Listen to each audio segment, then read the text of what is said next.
नमस्कार विद्यार्थियों, मैं दैन पारिक स्वागत करता हूं आपका जीके बाय डीके चैनल पर। और आज जो विशेष रूप से आज से कार्यक्रम शुरू करने जा रहे हैं वो है मस्ती की पाठशाला, मतलब मस्ती के साथ पढ़ाई। ठीक है, और मस्ती यानी पूरे दिन जच के पढ़ो, पूरे जितना आप सीरियस हो सके उतना सीरियस होकर पढ़ो, लेकिन शाम को 9 से 9:30 का जो टाइम होगा उस टाइम में आपको हमेशा फ्री रहना है, एंजॉय के साथ इसे देखना है। तो जल्द ही हम इसको लाइव कर देंगे, तो उसके बाद में 9 से 9:30 का टाइम बिल्कुल एंजॉय का होगा, जिसमें आपके क्वेश्चंस भी रिपीट होंगे और शानदार तरीके से उनको तैयार कराने का प्रयास किया जाएगा। चलिए, आज का जो टॉपिक था उसे शुरू करते हैं। आज का टॉपिक था संविधान सभा। तो संविधान सभा अच्छे से याद करके आए हो? Yes sir. पूरी तैयारी है? Yes sir. फोड़ोगे? Yes sir. क्या बात है, पूरा जोश है इनमें तो। ठीक है, चलिए शुरू करते हैं। तो चलिए आज शुरू करते हैं संविधान सभा के टॉपिक को, और उसमें पहला प्रश्न जो है वो हम शुरू करेंगे राजू से ही, जो कल इन्होंने जो है पूरी सीरीज ही जीत ली थी अपनी। तो इनसे ही शुरू करते हैं कि जो पहली बार संविधान सभा को शुरू करने के लिए एक मिशन आया था भारत, तो वो मिशन कौन सा था और वो कब आया था? Cabinet mission 1946। कैबिनेट मिशन 1946, बिल्कुल सही इनका उत्तर। लेकिन अब प्रश्न ये उठता है कि उस कैबिनेट मिशन के अंदर कौन कौन आया था, मतलब वो कोई एक ही आदमी था या फिर कई आदमी थे, और अगर थे तो कितने थे और कौन कौन थे? ठीक है, तो अगला प्रश्न यही है कि उस कैबिनेट मिशन में कौन कौन थे? चार। तीन के नाम बताओ। Stafford Cripps, A V Alexander, Lord Pethick Lawrence. Very good, 3 आदमी थे इसके अंदर। ठीक, और याद करने का तरीका मैंने इनको भी बताया था, और आप भी ध्यान रखें और लगातार इस बात का ध्यान रखें कि लॉरेंस यानी लॉइन, और वो जब किसी को फोड़ता है ना तो जेंडर नहीं देखता कि महिला है पुरुष है, यानी ये पशु जो है वो नर है या मादा है, वो उसको मार ही देता है। तो क्या है, लॉरेंस, फोर्ड और जेंडर, ये तीनों मिलकर के और क्या बनाते हैं, कैबिनेट मिशन का निर्माण करते हैं। अब प्रश्न उठता है कि कैबिनेट मिशन जब यहाँ आ चुकी थी तो उसने जो है वो यहाँ पर चुनाव के लिए कौन सी डेट फिक्स की थी? ठीक है, यानी संविधान सभा का चुनाव तो करना था, तो उसके लिए कोई ना कोई डेट फिक्स की होगी, तो डेट कौन सी थी? कौन बताएगा? 9 दिसंबर 1946। 9 दिसंबर 1946 से डिसाइड किया गया था, यानी इस दिन चुनाव होना तय कर दिया गया। अब प्रश्न उठा कि चुनाव करवाने हैं तो कितनी सीटें बनाई जाए, मतलब पूरे इंडिया को जो है वो कितने भागों में डिवाइड किया जाए, अगला महत्वपूर्ण प्रश्न। अब शुरुआत करते हैं। राजू, आज कुछ नहीं बोलोगे, क्या बात है? 389 सदस्य। अरे वाह, वेरी गुड, 389 बता दिया, सही है इनका तो उत्तर। ठीक है, तो 389 टोटल पार्ट बनाए गए। अब 389 को भी जो है फिर डिवाइड किया गया 292, 93 और 4 में। तो ये 92, 93, 4 क्या हैं ये बताएंगे अनिल। ब्रिटिश में 292 और देसी रियासतों में 92 और 4 कमिश्नर। ठीक है, कुछ हद तक सही है। 92, 93 और 4 का मतलब है 292 ब्रिटिश प्रांतों के, 93 देसी रियासतें। रियासतें कितनी थी? 93। ठीक है, आपने 92 बताया था, सुधार कर लेना इसमें। 93 देसी रियासतें और 4 चीफ शिप थे, चीफ कमिश्नरी क्षेत्र कितनी? 4। तो अब चुनाव करवाना था, तो ये एक चीज़ आप सभी ध्यान रखें कि रियासतों में चुनाव कराना मुश्किल था। ठीक है ना, तो रियासतों में चुनाव नहीं हुआ। अब कितनों की बात करें अपन? 93 देसी रियासत, तो 93 देसी रियासतों को हटा दो, अब कितने बचे? 292 और 4, मतलब टोटल कितने हुए? 296। यानी चुनाव कितनों में होगा? 296 पर चुनाव होगा। तो अब प्रश्न उठता है कि 292, 93 और 4 के अंदर से जो 93 देसी रियासत थी उनमें तो चुनाव नहीं हुए, लेकिन 292 और 4 यानी 296 इनमें हुए चुनाव। तो अब प्रश्न ये उठता है कि 292 तो कौन से थे और 4 कौन से थे? तो बता सकते हैं आप में से कि 292 जो थे वो कौन सी चीज़ थी जहाँ से चुनाव होना था? कौन बताएगा? 292 ब्रिटिश प्रांतों से। ठीक है, तो 292 ब्रिटिश प्रांतों से थी। ठीक, और 4 क्या थे? चीफ कमिश्नरी क्षेत्र, वो भी किसमें शामिल कर दिए गए? ब्रिटिश प्रांतों में शामिल कर दिए गए। क्लियर है? तो 292 और 4 कितने हुए? क्या 292 और 4 96? हाँ, आप कुछ पूछ रहे थे? देसी रियासतों में चुनाव क्यों नहीं होते थे? अच्छा, बहुत अच्छा क्वेश्चन है कि देसी रियासतों में चुनाव नहीं हुए 93 में, तो वो क्यों नहीं हुए, ये बड़ा प्रश्न है। तो जो देसी रियासतें थी 93 उनमें चुनाव इसलिए नहीं हुए क्योंकि वहाँ थे राजा, और राजा ये नहीं चाहते थे कि हमारे यहाँ डेमोक्रेसी आ जाए, चुनाव का सिस्टम आ जाए, क्योंकि अगर उनके जो है रियासतों में अगर चुनाव का सिस्टम आ जाता ना तो फिर ये पक्की बात थी कि वहाँ पर किसी भी स्थिति में उनका राजतंत्र नहीं रह पाता। इसलिए वो नहीं चाहते थे कि वहाँ डेमोक्रेसी क्रिएट हो, उनकी रियासतों में डेमोक्रेसी क्रिएट हो, ऐसा वो नहीं चाहते थे। वो चाहते थे कि कुछ भी हो जाए, यहाँ पर जो है किसी भी स्थिति में जनता को पावर नहीं दिया जाना चाहिए। और चूंकि गवर्नमेंट भी देखती थी कि हम इनको डिस्टर्ब नहीं करेंगे ज़्यादा, जनता ये वापस 1857 क्रांति की तरह फिर विद्रोह करवा देंगे, तो इसलिए जो है ये उनको ज़्यादा डिस्टर्ब भी नहीं करना चाहते थे, इसलिए वहाँ पर चुनाव नहीं कराए गए। वहाँ हुआ था ये कि वो जो रियासतें थी ना, उन रियासतों के प्रतिनिधियों ने यानी राजाओं ने अपनी तरफ से एक एक आदमी कहाँ भेज दिया, संविधान सभा में भेज दिया। तो अब मैं एक प्रश्न फिर पूछूंगा, और वो प्रश्न ये कि ऐसी कौन सी रियासत थी जिसने अपना प्रतिनिधि संविधान सभा में नहीं भेजा? हैदराबाद। हैदराबाद रियासत। आपने कोई क्वेश्चन का उत्तर नहीं दिया अभी तक, इसलिए अब की बार आपका नंबर हो सकता है, इसलिए एक्टिव रहना, ठीक है। चलिए अब प्रश्न उठता है कि ठीक है इतना काम हो गया, अब बात हुई कि भाई चुनाव उनाव होकर के संविधान सभा का आपने निर्माण कर लिया। अब प्रश्न उठता है कि भाई वो लोग जब चुन गए, सारे के सारे चुने गए, तो उनका जो रिजल्ट आना था वो भी तो देखें। भाई चुनाव हुए, वोटिंग हुई, लेकिन रिजल्ट भी तो आएगा। तो रिजल्ट जो आया, उस रिजल्ट की कंडीशन क्या रही, कहने का मतलब उस रिजल्ट के अंदर जो है वो सबसे ज़्यादा सीटें किसने जीती और कितनी जीती, कौन बताएगा? हाँ आप बताइए। कांग्रेस 208। वेरी गुड, कांग्रेस ने 208 सीटें जीती। और फिर उसके बाद मुस्लिम लीग 73। आप हाथ उठाया करो राजू जी, है ना, हाथ नहीं उठाओगे तो फिर दिक्कत हो जाएगी, ठीक है। ये है मस्ती की पाठशाला, या मस्त रहो, यहाँ आपको क्या नहीं रहना, सीरियस नहीं रहना, ठीक है ना। तो आप हाथ खड़े करेंगे, उसके बाद क्वेश्चन का उत्तर देंगे। और प्रश्न ये था कि मुस्लिम लीग ने कितनी सीटें जीती, तो कितनी जीती? 73, बिल्कुल सही। 73 जो है सीटें किसने जीती थी? मुस्लिम लीग ने जीती थी। अब बात आती है कि बच गई कुछ सीटें 15, तो वो अन्य लोगों ने जीत ली, उन पर डिटेल ज़्यादा करने की आवश्यकता हमें नहीं है, क्लियर है। नेक्स्ट जो प्रश्न आता है कि सबको चुन लिया आपने, अलग अलग पार्टी से चुने गए, चुनने के बाद अब प्रश्न ये उठता है कि उनको जब आप संविधान सभा में लेकर आओगे तो उनको बिठाओगे भी, तो कब बिठाओगे? तो ऐसी डिसाइड तारीख कौन सी की गई जिस दिन सारे कैंडिडेट्स को ला करके संविधान सभा में बिठाना था? तो वो डेट कौन बताएगा?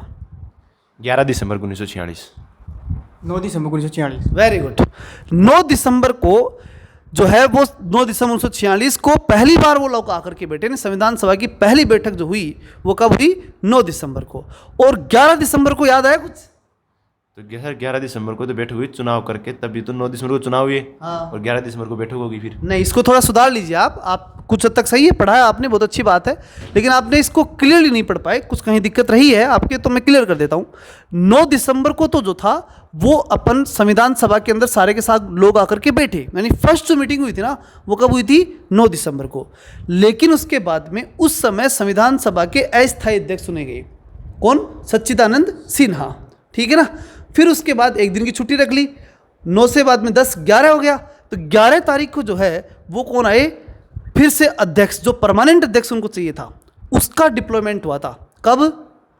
11 दिसंबर को। और वो कौन थे? Doctor Rajendra Prasad. Very good. तो डॉक्टर राजेंद्र प्रसाद जो थे वो 11 दिसंबर को संविधान सभा के स्थायी अध्यक्ष के रूप में निर्वाचित हो गए।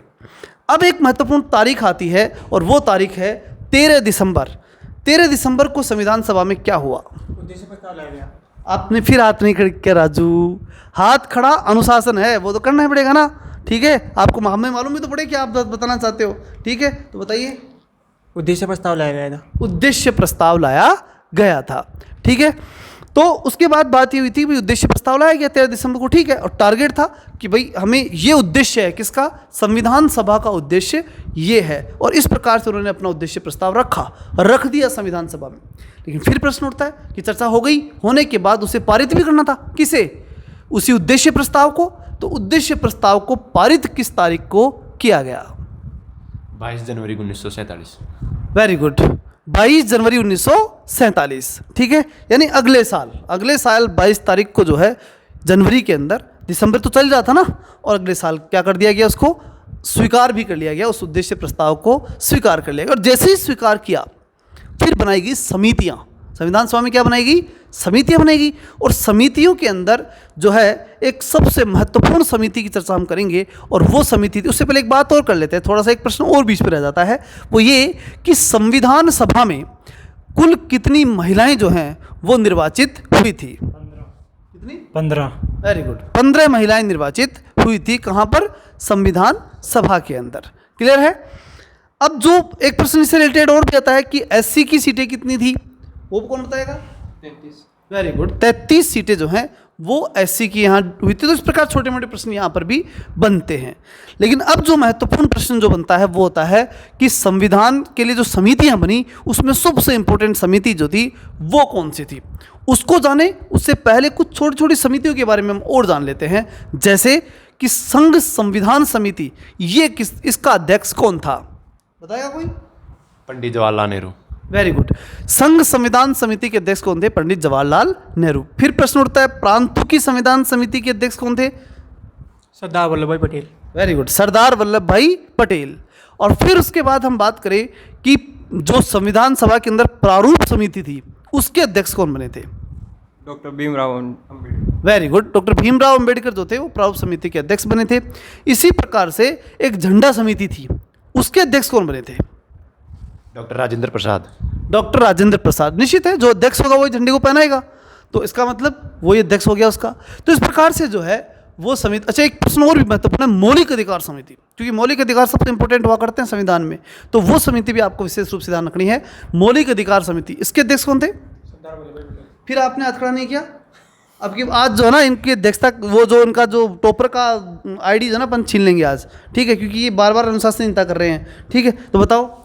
सरदार वल्लभ भाई पटेल। सरदार वल्लभ भाई पटेल। ठीक है, तो सरदार वल्लभ भाई पटेल जो थे वो क्या थे? मौलिक अधिकार समिति के अध्यक्ष थे। इसके अंदर फिर 2 उप समितियां भी बनाई गई थी, क्योंकि सरदार वल्लभ भाई पटेल उतना बड़ा काम पूरा नहीं कर सकते थे, क्योंकि उनको बहुत बड़ा काम उस समय पूरे देश को एक करने का भी दिया गया था। अब जो महत्वपूर्ण बात आती है, जो अंतिम आज की चर्चा रहेगी हमारी, वो रहेगी कि संविधान सभा के अंदर जो प्रारूप समिति थी, उस प्रारूप समिति में कुल कितने, क्योंकि सबसे इंपॉर्टेंट काम क्या है? प्रारूप बनाना। तो भाई प्रारूप बनेगा तो ही तो संविधान में कुछ लिखेंगे, तो पहले ढांचा बनना चाहिए, फ्रेम बनेगी तो ही तो उसमें कुछ डालेंगे। तो इसलिए ढांचे की बात आई, तो ढांचा बनाना था। तो ढांचे के अध्यक्ष कौन बनाए गए थे? डॉक्टर भीमराव अंबेडकर अध्यक्ष बनाए गए थे। लेकिन एक महत्वपूर्ण प्रश्न और भी आता है कि इससे पहले इस ढांचे को बनाने का काम जो था वो महत्वपूर्ण रूप से इससे पहले किसने किया था, वो बता सकता है? BN राव ने। वेरी गुड, तो BN राव जो थे उन्होंने अंबेडकर से पहले काम किया था। यानी जो पूरी प्रारूप समिति बनी थी उससे पहले अगर कहीं किसी ने काम किया था संविधान के प्रारूप पर, तो वो किया था BN राव ने। उनका बहुत बड़ा योगदान है, उनके योगदान को अमूमन लोग नहीं पहचानते, लेकिन बहुत बड़ा योगदान था, क्योंकि शुरुआत उन्होंने ही की थी। अब प्रश्न उठता है कि प्रारूप समिति के अंदर जो 7 सदस्य थे उनके नाम क्या थे? ठीक है, तो एक एक तो चारों ये बता देंगे, ठीक है, और फिर उसके बाद एक्स्ट्रा ले लेंगे। तो एक एक तो अनिवार्य है भाई बताना, ठीक है ना, डिसाइड कर लेना। कर लिया डिसाइड? ठीक है, चलिए आपसे पूछते थे। भीमराव अम्बेडकर। और ये सबसे सरल पकड़ लिया, देखो अनिल जी है, अनिल ने सबसे सरल पकड़ लिया। क्या भीमराव अम्बेडकर अध्यक्ष थे? हाँ, दिक्कत आ रही है, चलो कोई नहीं। तो अगले जो हैं वो कौन हैं, तो बताइए। सैयद मोहम्मद सादुल्ला। सैयद मोहम्मद सादुल्ला। तो अब बात आती है कि संविधान सभा की जो प्रारूप समिति है, उस प्रारूप समिति के अंदर टोटल संख्या 7 है, और टोटल संख्या में से एक अनिल ने बताई दी, कौन थी? डॉक्टर भीमराव अंबेडकर की संख्या। ठीक है, वो हो गई। अब बात आती है कि बाकी जो बच गए उनमें कृष्ण के पर्यायवाची के नाम से बहुत से लोग हैं, तो वो कौन कौन से हैं? ठीक है, तो वो बताएंगे कौन? देवेंद्र शेखावत, जिन्हें बन्ना के नाम से फेमस है यहाँ पर, तो वो बताएंगे। गोपाल, कृष्ण, कन्हैया, माधव।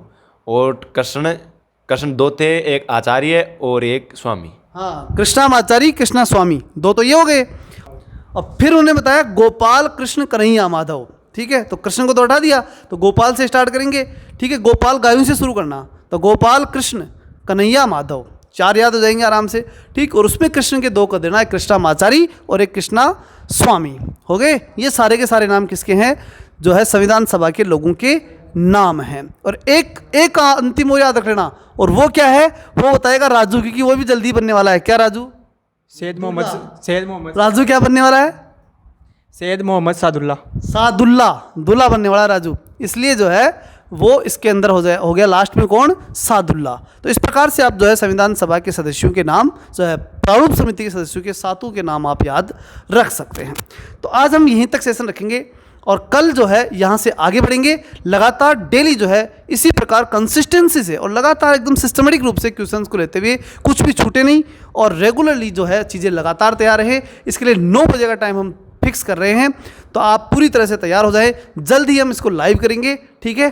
तो अभी क्योंकि शुरुआती स्टेज है, हम कुछ टेक्निकल मिस्टेक है इस कारण से नहीं कर पा रहे, लेकिन जैसे ही टेक्निकल प्रॉब्लम्स दूर हो जाएगी फिर 9 बजे अपना लाइव स्टार्ट होगा।